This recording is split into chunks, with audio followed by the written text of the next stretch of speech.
William, bonsoir. Agnès pour Culture MMA. Yes. Félicitations, magnifique victoire. T'étais pas loin d'avoir un finish à un certain moment. C'est dommage, mais c'est une belle domination malgré tout. Félicitations pour ça. Merci mon gars. Bon, le public, on sait ce que ça fait sur toi. Je vais pas te parler du public cette fois-ci, mais je t'ai vu rentrer avec un petit pansement au niveau du pied. Un bobo, rien de trop grave? Rien de grave, j'ai juste envoyé beaucoup de middle et tu connais, des fois tu prends le coude, donc à la fin ça gonfle un peu, mais un peu de glace et on pourra mettre la chaussure. Bon, bah je suis obligé de te poser ma question. L'avenir pour toi c'est quoi? Quand est-ce que tu aimerais recombattre? Et surtout, est-ce que cette fois, enfin, tu veux ton gars du top 15 et est-ce que tu vas le demander?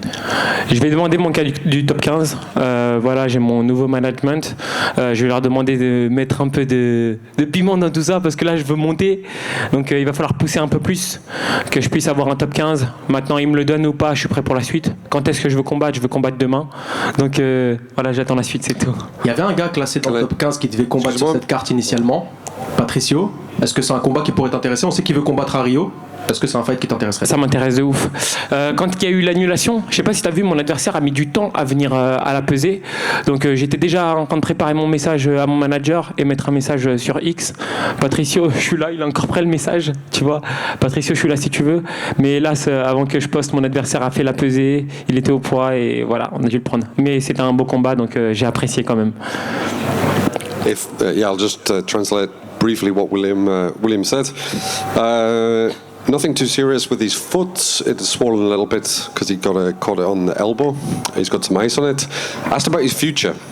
He said, I'm going to ask for a fight in the top 15. I've got some new management. I want to put a little bit of spice into that discussion. I want to move up, so we've perhaps got to push a bit more, but I don't know if I'll get the fight.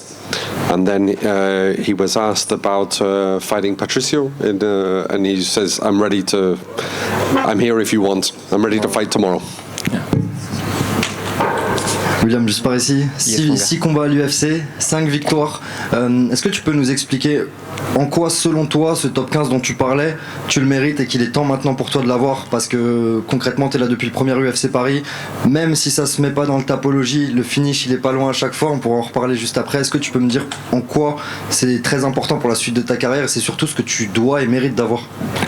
Déjà, merci beaucoup pour ta question, parce qu'il y avait la réponse dans la question. Donc, pourquoi je mérite le top 15? Tu l'as dit, j'ai 6 combats, j'ai 5 victoires. La seule défaite qu'il y a, elle est très, très, très, très, très controversée. Il est en train de faire un truc de fou, Kipology. Ouais, du coup, tu vois, c'est juste ça, en fait. J'ai gagné 5 fois, donnez-moi la suite. Donnez-moi plus haut et me donnez pas un gars qui vient d'arriver à l'UFC. Je mérite. Malheureusement, ça s'est pas fait pour Lawson Keita, mais on parlait avec lui, il disait que cette catégorie des 66 kilos, des featherweight, elle est accessible et qu'elle est en besoin de renouveau, malgré qu'il y a Jean Silva et Diego Lopez qui vont s'affronter. Est-ce que tu penses que le chemin il peut être plus rapide que dans d'autres catégories à l'heure actuelle, avec un Volkanovski vieillissant, un Topuria qui est monté de catégorie? C'est le bon moment justement pour faire ce run vers le top 15? C'est le bon moment. C'est le bon moment, il a tout dit. Il y a besoin de renouveau, il y a cette nouvelle génération qui arrive. Tu vois, tu as dit que 2 noms dans cette nouvelle génération et pourtant on en fait tous partie, tu vois. Donc oui, c'est le moment pour moi de monter et je vais le prouver. Je vais le prouver encore. Je le prouverai autant de fois qu'il le faut. Merci William. Merci à toi. William was asked about why he thinks he deserves a fight against the top 15 opponent. He says the answer was in the question because you mentioned that I won 5 times in 6 fights and the defeat that I had was extremely controversial. And then he was asked whether changing a division to the featherweight division would make things more quick.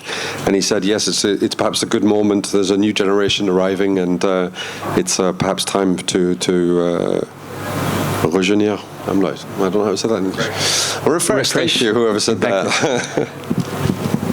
Salut William, Lorenzo pour Actuel MMA, félicitations pour ta victoire. L'année dernière à l'UFC Paris, tu nous as fait une guerre contre Brito que tu as gagné. Là, UFC Paris, une nouvelle guerre. C'est des combats où tu prends des coups, c'est indécis, à la fin tu gagnes. Est-ce que c'est pas des victoires encore plus savoureuses à chaque fois, en plus à domicile? Très savoureuse. Maintenant, je pense que cette fois-ci, elle est moins indécise, comme c'est unanime. Mais ça fait toujours plaisir de gagner à Paris. Ça, c'est sûr. Et comme tu l'as dit, là, tu viens de prendre un gars qui était même pas à l'UFC. La suite, c'est obligatoirement un top 15 en vrai. Obligatoirement non, parce que l'UFC décide toujours. Maintenant, pour moi, oui, je veux un top 15. Et si on l'a, ça va être la fête. Ok, merci. Merci à toi. William, juste là. Oh, just Pleasure. Tout ça, Box Mag. Comment tu te sens, William?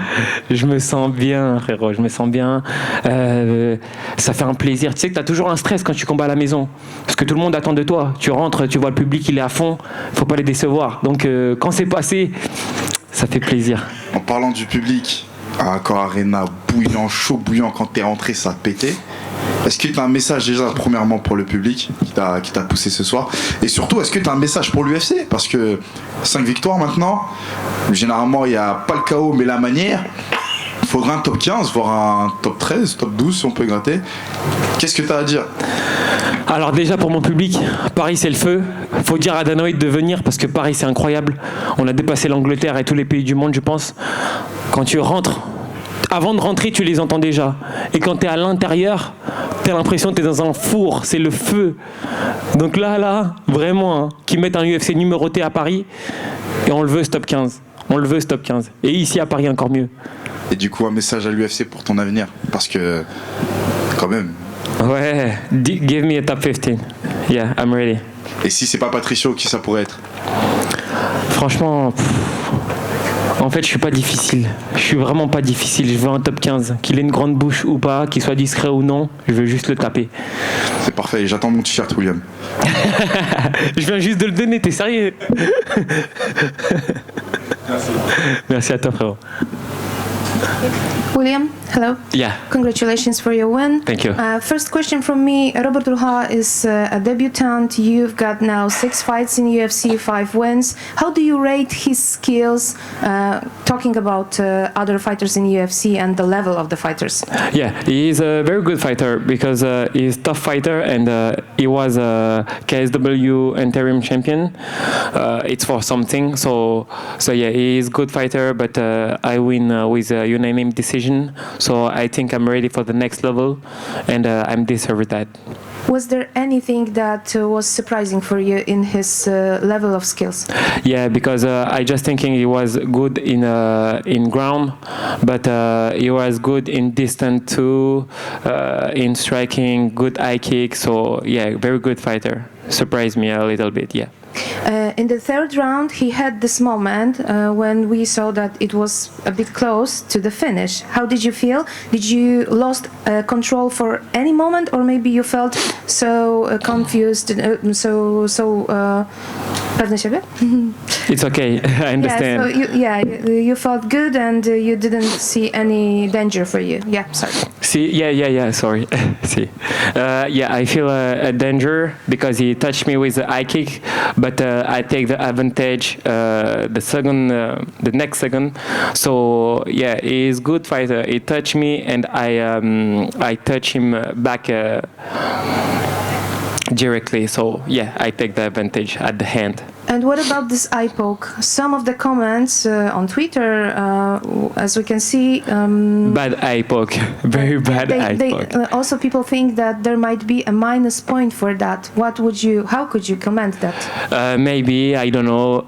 Maybe, but it was the first time, so the judge don't take point for the first time. But it's very, very bad eye poke, and I'm very sorry. I see that, but in the fight, I don't know.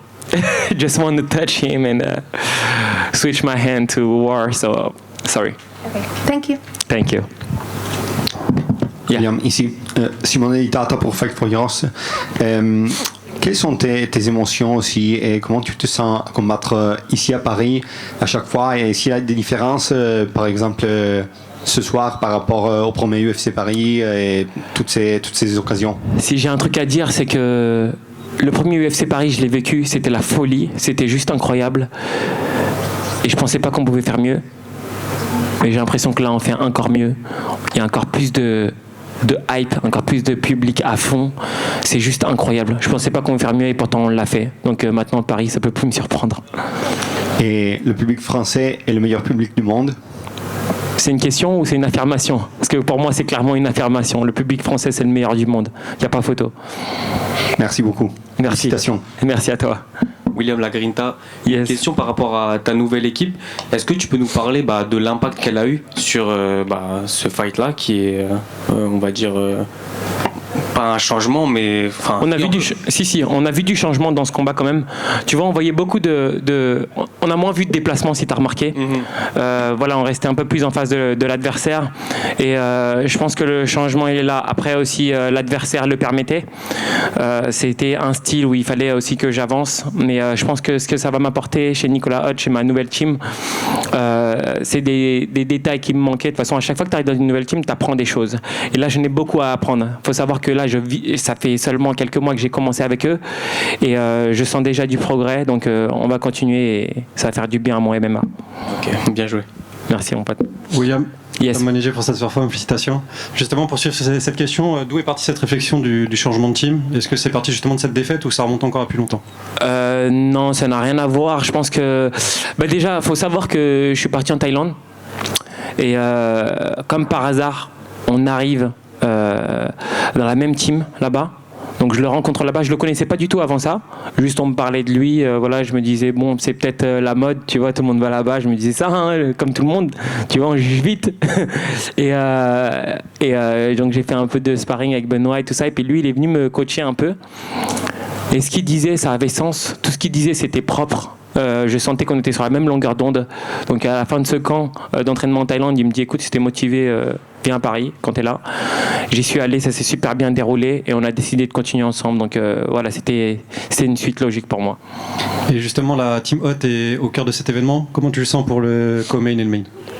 Je le sens trop bien. En fait, le truc, c'est que tout ce qu'il fait, Nico, c'est chirurgical. Donc on laisse pas de place au doute. Tout ce qu'on fait, c'est hyper. Non, il n'a pas perdu. C'est hyper bien fait. Je suis en même temps. Donc j'ai aucun doute. Nas va gagner, Benoît va gagner et on va tous rentrer avec un 3-0 à la Smart Fight. Merci William. Merci à toi. William? Yeah. Congrats on the win. And the first question from me is, besides that head kick at the end of the fight, were any other moments when you felt more in danger than the whole fight? Like, did you feel the strength of his spinning back kicks, for example, or something like that? No, I'm from Wushu Sanda, and in my sport we do a lot of back kick. So it's in my habit to take this, so no danger. But yeah, this high kick was danger, but the only one, yeah. But he is a very good fighter. Yeah, and also Robert tried to take you down. He managed to do this, but he couldn't put too much damage on you. So did you feel stronger on the ground, and that was the reason why he couldn't execute that? Yeah, it's because if he want to do damage in me in the ground, I'm gonna stand up at the second, and he feel that. I think I feel strong when I'm in the ground, so I think he know if he punch, I'm gonna stand up, and it's why he didn't do damage. Thank you. Congrats. Thank you so much. Right here, William. Yeah. So you had you had a lot of kicks to the body from the beginning of the round till the end. At some point, it seemed like it hurt him as well. Was that the game plan for you? Yeah, it was a game plan for me. But after the first round, he started to understand. It's in my game plan, so he started to take a distance, and it was more complicated to continue this. But I found a solution. And your last fight before this one was in the Apex, where there's almost no fans. Now you're here with what you think is the best crowd in the world, with, I think a lot of people agree. What would you say is the biggest difference between fighting in the Apex and fighting in this crowd? Oh, it's not the same in the Apex, but it's good too to the Apex because you feel everything. You hear all the impact and everything, so it's very impressive.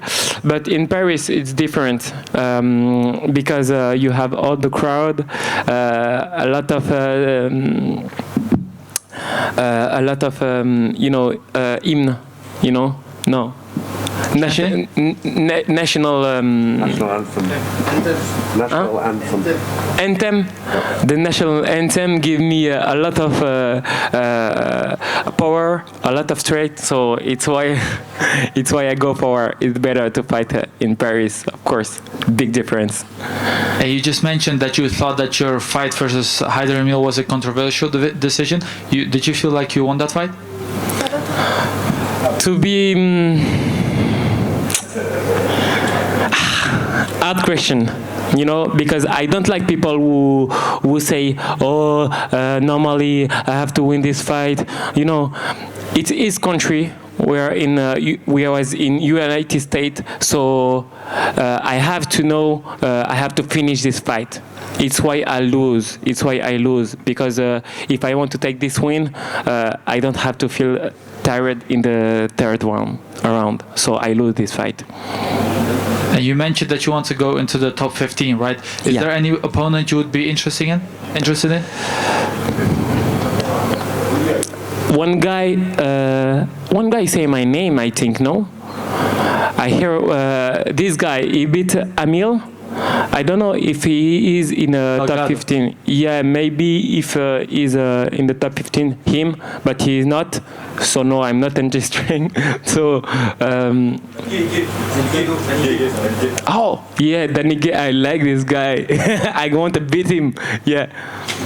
You want to beat Danige? Yeah, of course. Good name. Thank you, and congrats once again. Thank you. Last question. Last question. Où? Ok. Merci les gars.